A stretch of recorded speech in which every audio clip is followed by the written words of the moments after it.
Last week or maybe last night, you woke up at some impossible hour. Not gently, and not because you had to pee. You just opened your eyes in the dark, and your brain immediately started running. How many hours until the alarm? Did I send that email? Why am I awake when everyone else is asleep? And then, if you're like most people, you did the worst possible thing and picked up your phone. Blue light hit your face while the news and messages and a feed designed to convince you the world is on fire pulled you in. And underneath all of that, a quieter thought you almost never say out loud. Something is wrong with me. You call it insomnia or stress, or you blame the coffee you shouldn't have had at 4 in the afternoon. But here's the question this video is actually about. What if nothing is wrong with you at all? What if you're not failing at sleep, but succeeding at a kind of sleep that humans practiced for thousands of years on a planet that no longer exists? Right now, good sleep means one thing in your head. You get in bed and close your eyes and stay down for 7 or 8 hours. You wake up once when the alarm tells you to. If you wake up at 3 in the morning and can't get back to sleep for an hour, that's a problem. A disorder. Something to fix with an app or a supplement or a stricter routine or a doctor. We treat that middle-of-the-night wakefulness like a bug in the system. But stop and ask where you even got the idea of the system.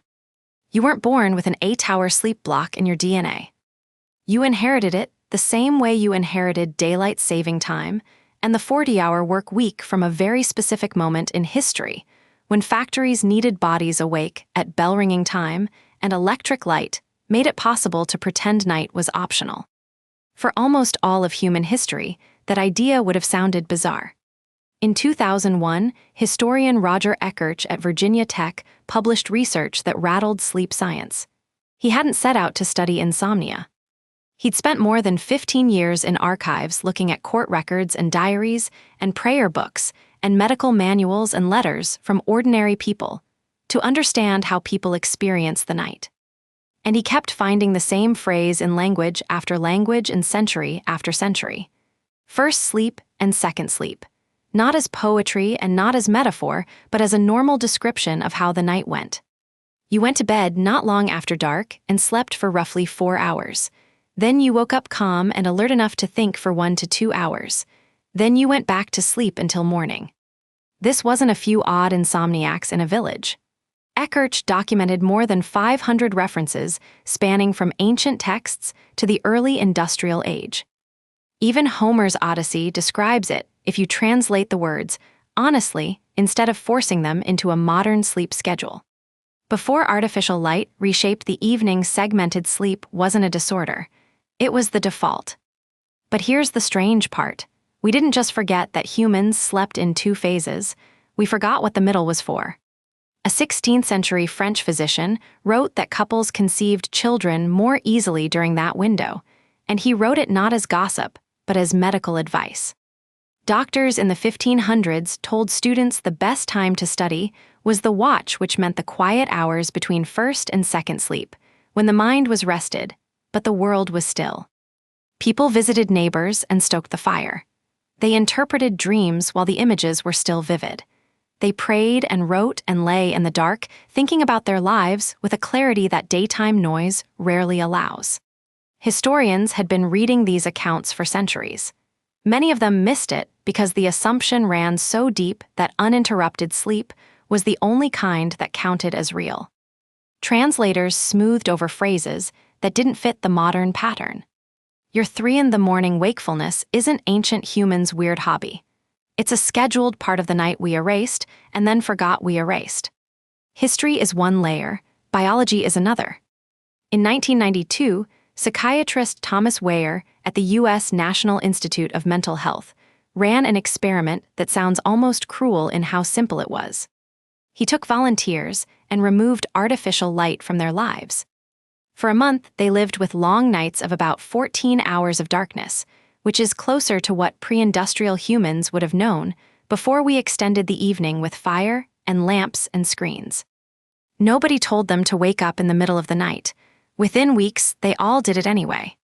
About 4 hours of sleep, then 1 to 3 hours of quiet wakefulness, then about 4 more hours of sleep. Every participant followed the same pattern as if some old program was still in the firmware waiting under centuries of light. Wehr measured hormones during that middle period.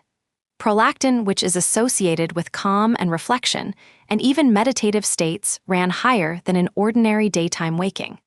Subjects described the hours not as anxious insomnia, but as peaceful, almost like a third state of consciousness that was neither fully asleep nor fully on.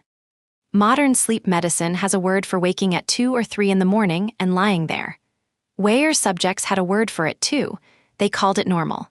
So what killed segmented sleep? The answer is almost insultingly simple: light.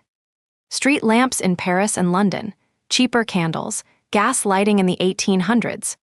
Then, in 1879, Thomas Edison's commercial light bulb arrived, and within a generation, the night humans had known for hundreds of thousands of years was compressed into an afterthought. Night stopped being the end of the day. It became raw material, which meant time you could spend working or shopping or consuming or scrolling. And when people's bodies kept waking in the middle of that new bright night, medicine didn't ask whether the schedule had changed. It asked what was wrong with the patient. Insomnia became a category and a market, and a thing to medicate. The middle of the night, which was once a shared human pause, turned into a private failure you were supposed to fix alone in the dark, with a glowing rectangle in your hand. Even the word curfew remembers an older world. It comes from the French couvre-feu, which means cover the fire. Medieval towns rang bells for darkness. Night was for sleep and vulnerability and staying in. We didn't just conquer the night with light. We conquered our own rhythm and renamed the cost. So the next time you wake at 3 in the morning, notice what your mind does first. It doesn't say, "Ah yes, first sleep is complete." It says, "I'm broken." But the evidence, both historical and biological, points somewhere else entirely. You're not malfunctioning, you're mismatching. You're running sleep software written for darkness and firelight, and a gap in the middle of the night on hardware flooded with blue light and economic anxiety, and the lie that rest must be a single uninterrupted block. Your ancestors didn't have insomnia when they lay awake between sleeps. They had time. Time that modern life didn't delete because it was useless, but because it wasn't profitable. We traded that middle hour for a light switch, and then we told ourselves that anyone who still felt it stirring in their body at 3 in the morning was sick. You don't have insomnia, you have history. And once you know that the night at 3 a.m. stops being only a problem to solve, it becomes a question. What would you do with that hour if it wasn't a fault? If you're still likely wrong about the obvious things like sleep and time, and your own body subscribed to likely wrong, well, keep asking the questions you didn't know you had. This video is for education and curiosity, not medical advice. If sleep problems are affecting your health, talk to a qualified clinician and not a stick figure on the internet.